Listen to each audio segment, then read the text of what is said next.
Fique agora com a terceira parte da série Os Movimentos Ecumênicos e Suas Intenções. Vamos continuar então a leitura aqui. Então vamos continuar, preste bem atenção. No final o Marcos Alves vai fazer uma outra abordagem aqui, análise sobre essa questão. Vamos lá. Então em 1999, Tony Palmer falando, a Igreja Católica e a Igreja Luterana Protestante assinaram um contrato que trouxe o fim ao protesto. E Lutero, então, acreditava que pela fé, ou seja, pela graça, nós somos salvos por meio da fé. Somente isso. Mas não é isso só. A Igreja Católica acredita que somos salvos pelas obras. E esse era o protesto. Então, tudo isso aqui é Tony Palmer comentando no vídeo. Em 1999, eles escreveram um documento juntos, porque na Igreja Protestante tem muita salvação barata. As pessoas nascem de novo, mas não produzem nenhum fruto. E porque nós nem procurávamos, então, buscar isso, ou seja, eles achavam que isso não era necessário para a salvação, a questão das obras. Então, o que essas duas igrejas fizeram? Elas colocaram as duas coisas juntas. E aí agora Tony Palmer ele vai ler o documento que está num site católico. E ele comenta o seguinte: justificação significa que o próprio Cristo é nossa justiça, e no qual nós compartilhamos através do Espírito Santo, de acordo com a vontade do Pai. Juntos, nós, católicos e protestantes, os luteranos acreditam e confessam que pela graça, somente pela graça, pela fé, através das obras salvadoras de Cristo, e não por causa de qualquer mérito de nossa parte, nós somos aceitos por Deus e recebemos o Espírito Santo, no qual renova nossos corações, na qual nos equipara para boas obras, ou seja, nos leva então às boas obras. Neste momento, então, a plateia de Kenneth Copeland, que é um líder evangélico, bate palma para essa declaração de Tony Palmer, e ele continua. Isso trouxe, então, esse acordo trouxe fim aos protestos. Irmãos e irmãs, diz ele, o protesto de Lutero acabou. E o seu, ele pergunta.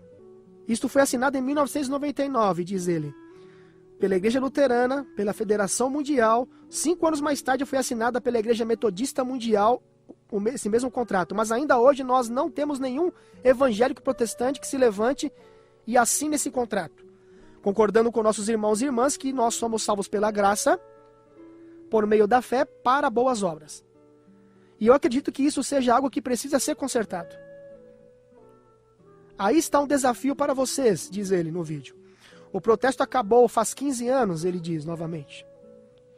E eu estou meio atrevido aqui, porque eu desafiei meus pastores, amigos protestantes, se não tem mais protesto, como é que ainda pode haver uma igreja protestante? Quem sabe agora somos todos católicos novamente, diz Tony Palmer. Mas nós somos reformados. Nós somos católicos no sentido universal. Nós não estamos mais protestando a doutrina da salvação pela Igreja Católica. Nós agora estamos pregando o mesmo evangelho. Nós agora estamos pregando que você é salvo pela graça por meio da fé somente e palavra somente foi o argumento de 500 anos. A palavra somente está lá. Você pode ler isso por você. O protesto então acabou. O protesto acabou, ele repete. Deixe-me orar, ele diz aqui no vídeo. E então nós vamos começar o vídeo. É um vídeo que o Papa Francisco vai comentar alguma coisa daqui a pouquinho. Eu acredito que nós vamos começar a ver mais unidade, para irmos ao mundo e trabalharmos nas igrejas no espírito de Elias, para voltarmos os corações dos pais aos filhos, e o coração dos filhos aos pais, para prepararem um povo que esteja pronto para receber o Senhor, ministros da reconciliação. Nós precisamos colocar o máximo de recursos e energia no ministério da reconciliação. Como colocamos no ministério da evangelização, ou estamos construindo um muro sem fundamentos? Eu te desafio, diz ele, a encontrar um construtor de pontes e apoiá-lo, ou apoiá-la. E eu gostaria de fazer esta oração. E se você concordar, diga amém. Ele diz tudo isso então aqui no vídeo, Tony Palmer. Ele continua, essa foi uma oração que um homem fez. E quando você sabe que é assim, você certamente ora as orações mais importantes. Ele falou assim, eu não oro por esses somente, mas também por aqueles que crerão em mim, através de suas palavras, que todos sejam um, assim como tu, Pai, estás em mim e eu em ti, para que eles também possam ser um em nós, para que então o mundo acredite que me enviaste. Tony Palmer aqui citando então as palavras de Jesus. E a glória que me deste, eu lhes dou, para que eles possam ser um, assim como nós somos um. Glória ao Pai, diz ele, amém. Agora o vídeo então de Papa Francisco. Neste mesmo evento, Papa Francisco participou através de um videoconferência. Vamos então à fala do Papa Francisco. Queridos irmãos e irmãs, agora Francisco aqui, o Papa dizendo: me perdoem porque eu falo em italiano.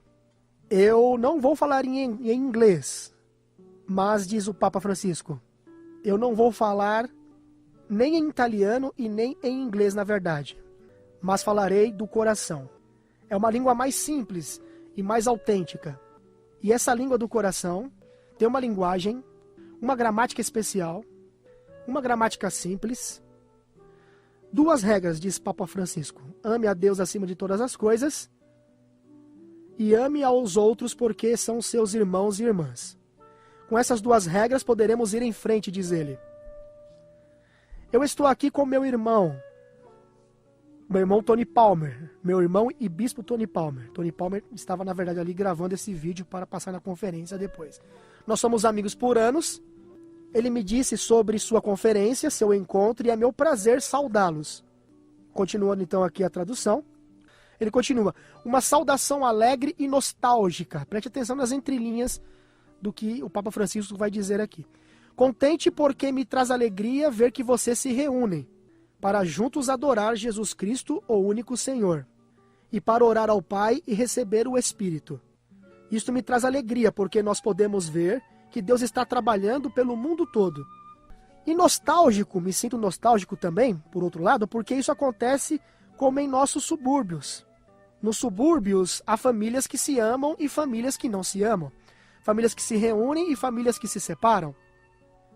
E nós estamos meio que, permita-me dizer, separados. Separados porque é o pecado que nos separou. Todos os nossos pecados nos separaram.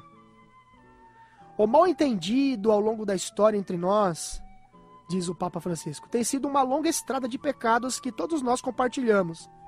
E ele continua: e quem é o culpado? Nós todos compartilhamos a culpa, ele responde. Todos nós pecamos. Há apenas um inocente, que é o Senhor. Continua então a fala aqui de Papa Francisco. Ele diz assim: estou nostálgico que esta separação chegue ao fim e tenhamos uma comunhão. Estou nostálgico daquele abraço. Aquele abraço que a Sagrada Escritura fala de quando os irmãos de José começaram a morrer de fome.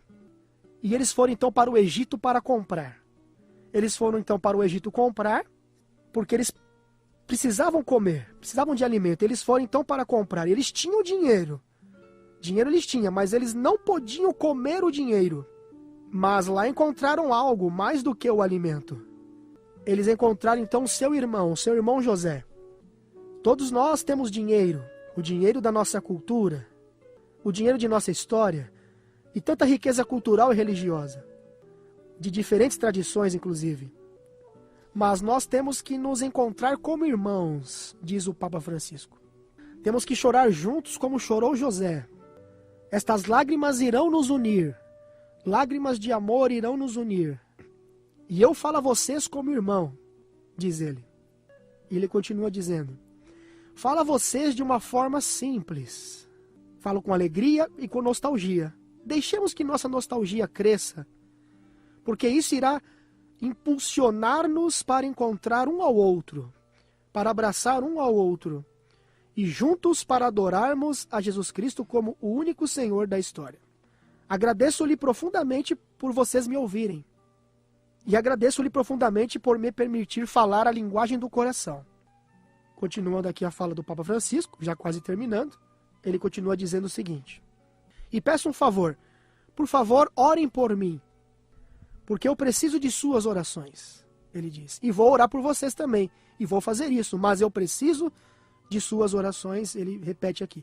Nós vamos orar ao Senhor para que Ele nos una a todos, e vamos nós sermos todos irmãos, vamos dar um abraço espiritual um ao outro, e deixar Deus completar a obra que Ele começou, a obra da unidade. E isto é um milagre, o milagre da unidade já começou. Um famoso autor italiano chamado Manzoni, diz o Papa, escreveu uma vez em seu romance, escreveu o seguinte, um romance de um homem inclusive simples entre as pessoas, que uma vez disse o seguinte: eu nunca vi Deus começar um milagre sem Ele terminá-lo bem. Ele irá completar este milagre da unidade. Peço-lhe que me abençoe e eu te abençoo. De irmão para irmão, eu o abraço. Muito obrigado. Aqui tivemos então a fala do Papa Francisco. E Tony Palmer então diz assim, agora Tony Palmer termina concluindo. Eu gostaria de terminar com uma reflexão, só para nós não perdermos o que o Papa Francisco disse, e também um desafio. Agora Tony Palmer faz a conclusão, vamos lá. Ouvir não é o suficiente, ouvir o que o Papa disse não é o suficiente, nós devemos agir, nós devemos acompanhar o Espírito de Deus e surfar na onda deste tsunami da unidade entre os cristãos. Primeiramente é histórico e curativo. Ouvir um Papa romano se referir a nós como irmãos e irmãs, ou seja, ele diz que é algo histórico um Papa chamar os protestantes agora de irmãos e irmãs. Ele diz assim, o Papa Francisco é o cabeça de 1,2 bilhões de cristãos. E ele nos abraçou para dentro de sua família como irmãos e irmãs. E nos convida a colocar um fim à nossa separação. Ele mencionou em seu vídeo que ele anseia ver um fim à nossa separação. O próprio Papa, no caso, é quem está pedindo que nós tenhamos esta união completa e comunhão completa. O que é surpreendente é que ele está nos acordando para o fato de que a comunhão real não é o pão, mas o irmão. Quando ele usa a história dos irmãos de José, por causa da fome, morrendo de fome na verdade, Tony Palmer continua aqui dizendo, eles foram impulsionados a ir ao Egito para encontrar pão para comer. Mas eles encontraram algo mais que pão. Encontraram o seu irmão. E isto o Papa Francisco está falando. Isto é o que nós devemos encontrar na verdadeira comunhão. Nós encontramos uns aos outros na verdadeira comunhão. Nós encontramos nossa irmandade, nós encontramos nosso irmão e irmã, que nós pensávamos que tínhamos perdido. Quando nós procuramos por pão, que achamos que precisamos do pão, nós vamos encontrar nosso irmão. O que na verdade é o que realmente precisamos. Nós precisamos descobrir que somos irmãos e irmãs novamente. Continua aqui Tony Palmer no vídeo. Nós que não somos católicos romanos, estamos com fome do pão da comunhão. Mas o Papa Francisco reafirma novamente que o pão é secundário à fraternidade. Continua. O verdadeiro presente da comunhão é encontrar nosso irmão. Para aqueles que têm ouvidos para ouvir, ouça, porque isso é profundo e revolucionário. O Papa Francisco está nos chamando para uma autêntica comunhão, baseando-se no fato de que somos irmãos e irmãs em Cristo. Não comunhão através de tradições. Veja, não comunhão através de tradições. Este é um novo caminho à frente. E para muitos de nós, esse é o caminho que temos esperado. Nós devemos apreciar este momento, diz ele.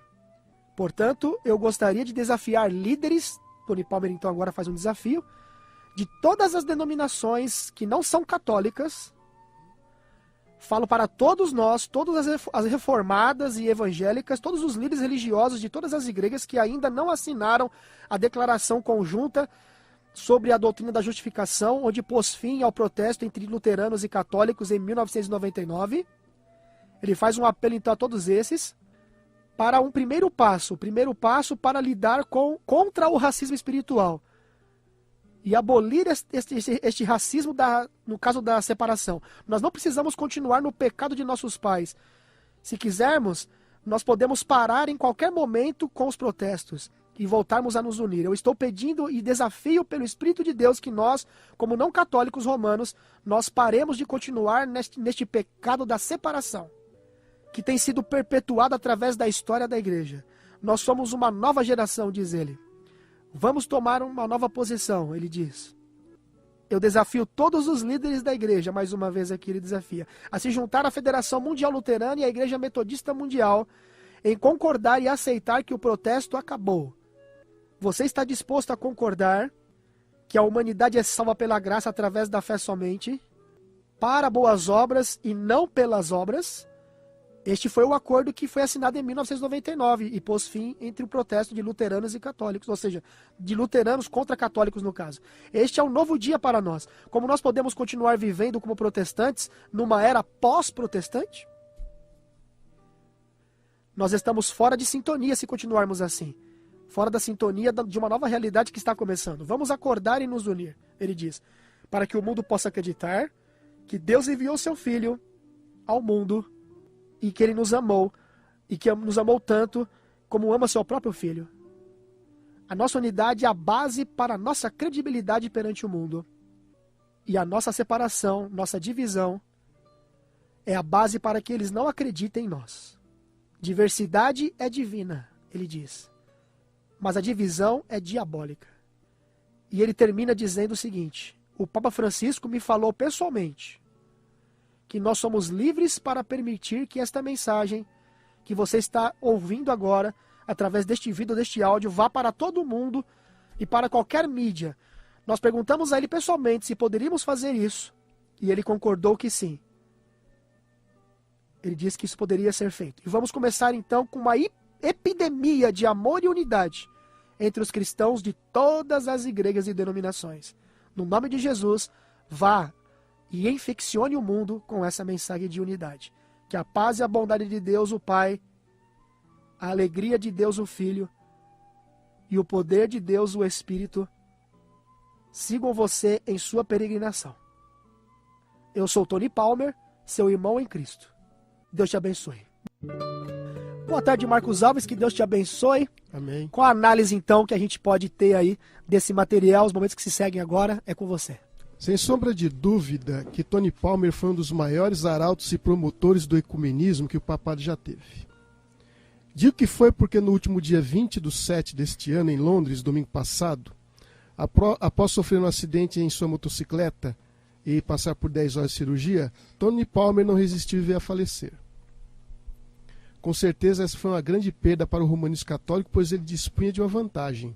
Era anglicano e não católico, e isso dava certa credibilidade às suas investidas ecumênicas. Inclusive, quando o mesmo esteve numa conferência ministerial de líderes pentecostais em 21 de janeiro de 2014 nos Estados Unidos, onde ele obteve o apoio de Kenneth Copeland, proeminente líder pentecostal nos Estados Unidos. Tive a oportunidade de assistir ao vídeo de Tony Palmer nessa conferência. E até agora há pouco o Alexandre comentou algumas coisas que houve nesta conferência. Mas não será essa parte do vídeo que iremos comentar aqui, mas outro trecho onde ele faz outro apelo à unidade entre todas as denominações cristãs e o Vaticano.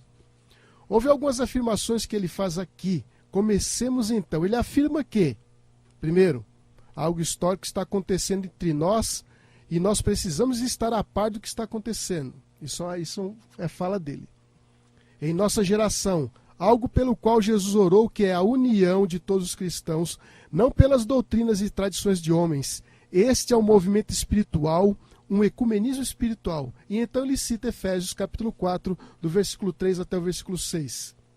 E estamos testemunhando nessa geração o começo, o nascimento do milagre da união. O milagre da união começou. Bem, concordo que não é apenas histórica a união ecumênica, porém é algo bem maior. É profético, é escatológico. Não digo que seja um milagre, pois o atual estágio que se encontra o movimento ecumênico foi o fruto de muito trabalho e ação humana. Claro que o homem é apenas mera instrumentalidade por trás da verdadeira origem do ecumenismo. O movimento ecumênico passou por 3 fases.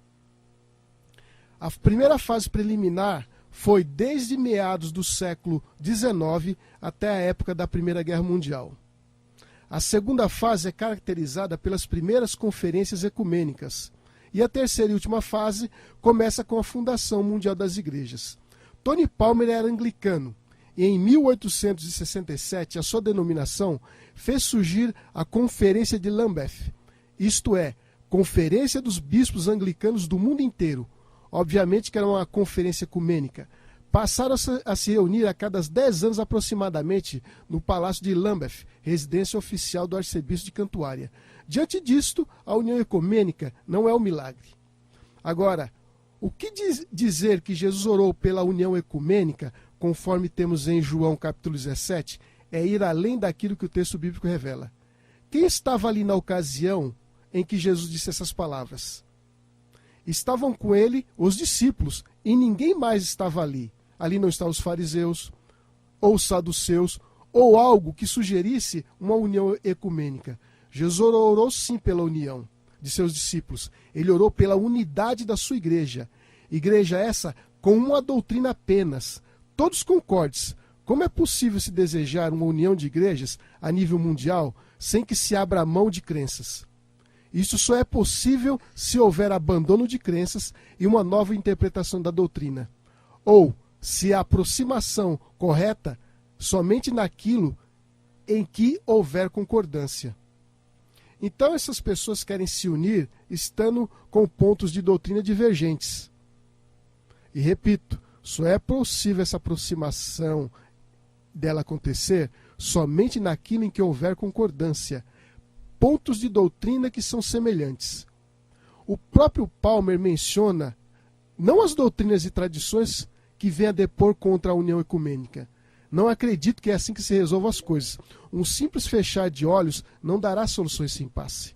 E citar Efésios 4, 3 ao verso 6, sem considerar o que o verso realmente revela, é mais um motivo para não desejarmos a tal união ecumênica. Vejamos, em Efésios, do capítulo 4, do verso 1 ao verso 3, leiamos. Gostaria que você consultasse a sua Bíblia para analisar isso aqui. Rogo-vos, pois, eu, o prisioneiro no Senhor, que andeis de modo digno da vocação a que fostes chamados, com toda a humildade e mansidão, com longanimidade, suportando-vos uns aos outros em amor, esforçando-vos diligentemente por preservar a unidade do Espírito no vínculo da paz. Há somente um corpo e um Espírito, como também fostes chamados, numa só esperança da vossa vocação. Há um só Senhor, uma só fé, um só batismo, um só Deus e Pai de todos, o qual é sobre todos, age por meio de todos e está em todos. Notemos que o verso 3 é claro em mencionar que devemos preservar a unidade no Espírito. Não obstante, o verso 5 nos diz que há um só Senhor e uma só fé. Isso é importante, pois sabemos que o que crê o católico e o que crê o evangélico protestante pentecostal não é a mesma fé. E o rogo que Paulo faz é por uma igreja que já está em unidade, mas que deve preservar essa união. Nada aqui se fala sobre uma união ecumênica.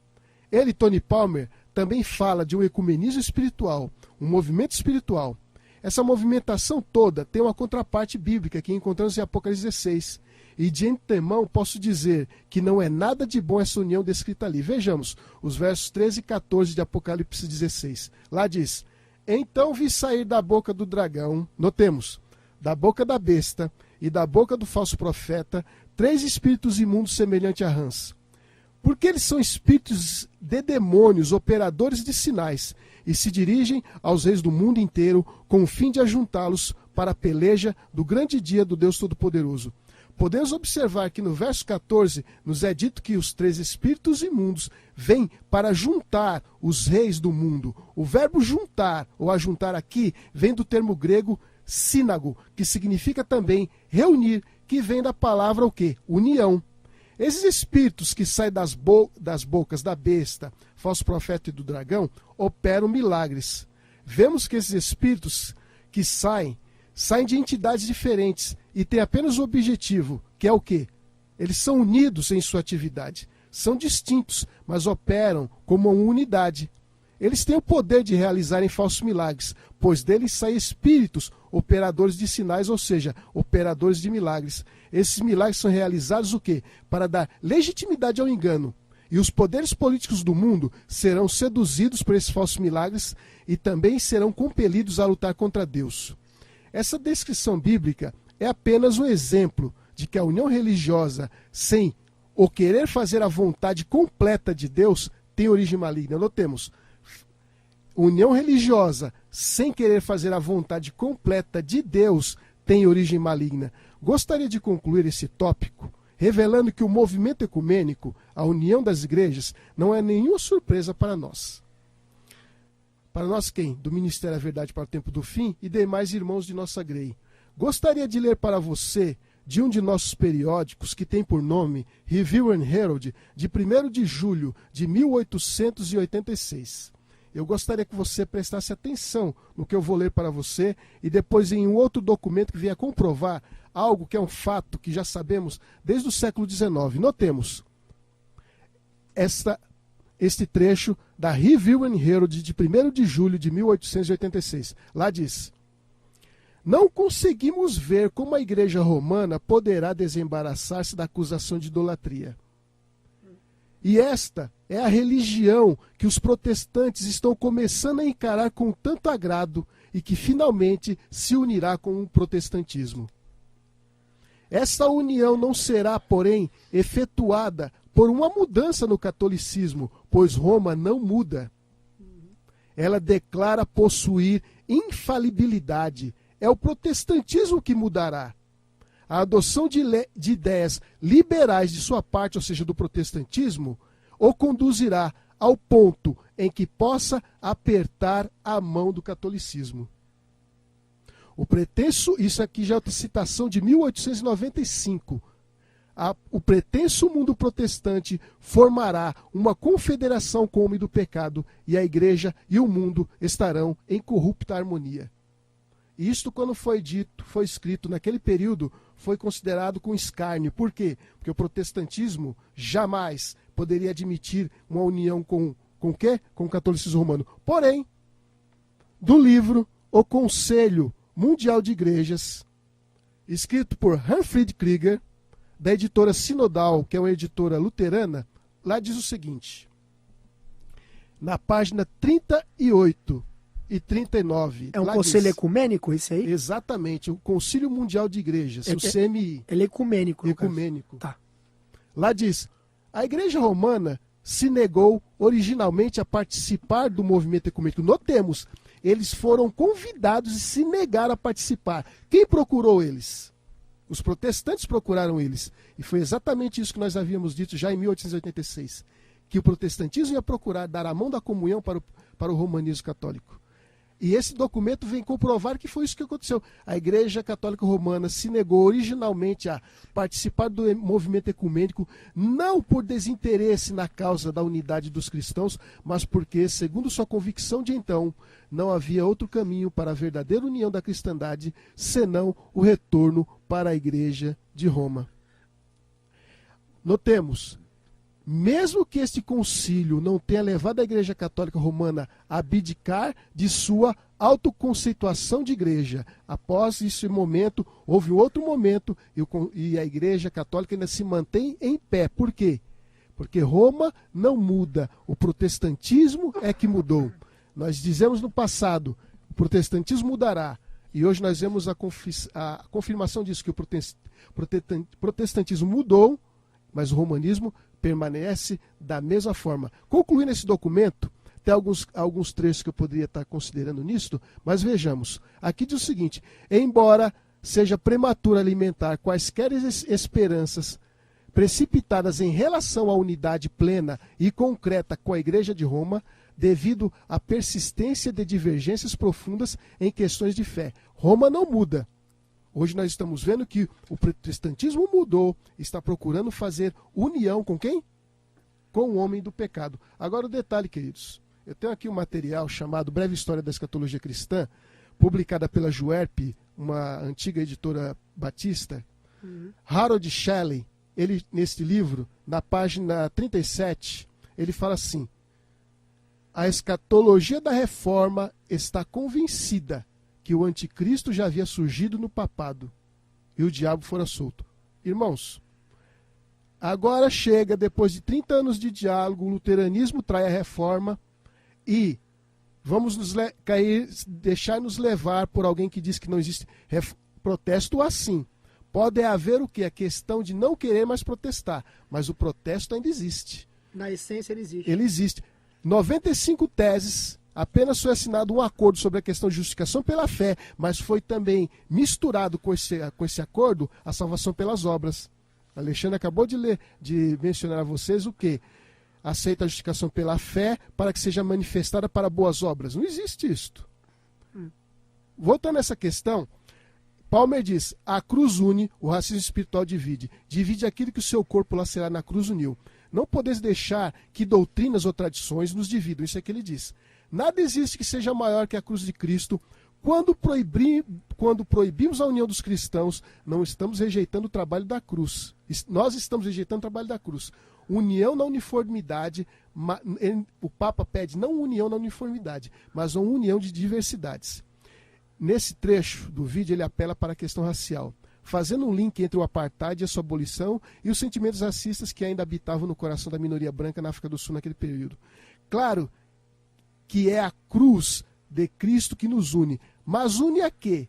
Une a todas as igrejas sob o guarda-chuva do catolicismo romano? Não, a resposta é não.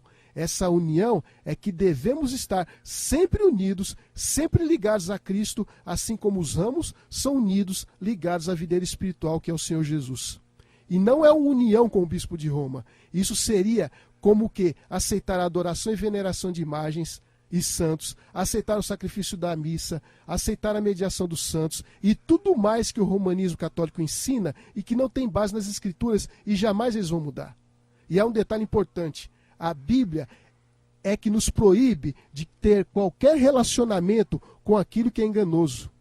A proibição de nos unirmos vem das Escrituras Sagradas. E as próprias Escrituras nos alertam que se descobrimos que estamos em um lugar que não tem a verdade, devemos mais que imediatamente sair dela. Basta apenas lermos Apocalipse 18, versículo 4, que lá diz: ouvi outra voz do céu dizendo: retirai-vos dela, povo meu, para não seres cúmplices em seus pecados e para não participardes dos seus flagelos. Se Deus nos pede para sair daquilo que é enganoso, por qual motivo haveríamos de nos abrigar, nos aconchegar nos braços de uma instituição que mantém costumes pagãos até o presente dia e que jamais irá abrir mão deles? Agora, essa conversa de dizer que se deseja apenas uma unidade de diversidades nos traz a lembrança à Torre de Babel. De Babilônia veio a astrologia, a consulta aos mortos, a adoração e o fabricar imagens de escultura, a salvação pelas obras e outras coisas mais. É de se imaginar todas essas denominações, cada uma com suas peculiaridades, todas unidas, mas por mais que inacreditável possa parecer, é assim mesmo, que estão se unindo, e tudo isso em nome do amor. Só que esquecem daquilo que Jesus disse: se me amais, guardareis os meus mandamentos. Esquecem que não há união, comunhão entre a luz e as trevas. Paulo, em 2 Coríntios 6,14, diz o quê? Não vos prendeis a um jugo desigual com os incrédulos, pois que sociedade tem a justiça com a injustiça, ou que comunhão tem a luz com as trevas? Quero chamar a atenção para essa última parte do verso onde diz que comunhão tem a luz com as trevas. A unidade entre todos os cristãos só será possível sob esses termos, que está no livro de 1 João, capítulo 1, verso 7. Mas se andarmos na luz, como ele na luz está, temos comunhão uns com os outros, e o sangue de Jesus, seu Filho, nos purifica de todo pecado. Somente estando na luz é que teremos comunhão um com os outros. União na diversidade é um conceito babilônico. Eu gostaria de poder, mais um tópico que Palmer comenta, que ele faz referência à renovação carismática católica, ou seja, católicos pentecostais. Ele menciona o seu início em 1967, na Universidade do Duquesne, nos Estados Unidos, que no início eram poucos, e hoje é algo em torno de 20 milhões de católicos carismáticos. Havendo oportunidade, eu adentrarei nessa questão que é muito importante para a gente entender e compreender como será possível esta união, esta super igreja que está se formando, e claro, a super igreja com o mando do catolicismo romano. Vamos continuar assim, vamos trazer você de novo aqui. Só um detalhe, para terminar então, um minutinho. Então a pessoa que ouviu lá do outro lado sobre esse assunto, resumindo, o perigo maior dessa unidade, dentro dessa analogia que o Papa faz de a Igreja Católica ser José e as outras igrejas que eles chamam de irmãos separados, serem os irmãos de José, qual é o perigo? Isso aí daria em quê, afinal? Seria uma tática para poder uma tática dar um engano? De catolizar o protestantismo, simples assim. É interessante que Palmer também menciona a questão de Elias, que é voltar o coração dos pais aos filhos e dos filhos aos pais. Eu pergunto, sim, quem é os pais aí? Catolicismo romano. E quem é os filhos? O protestantismo.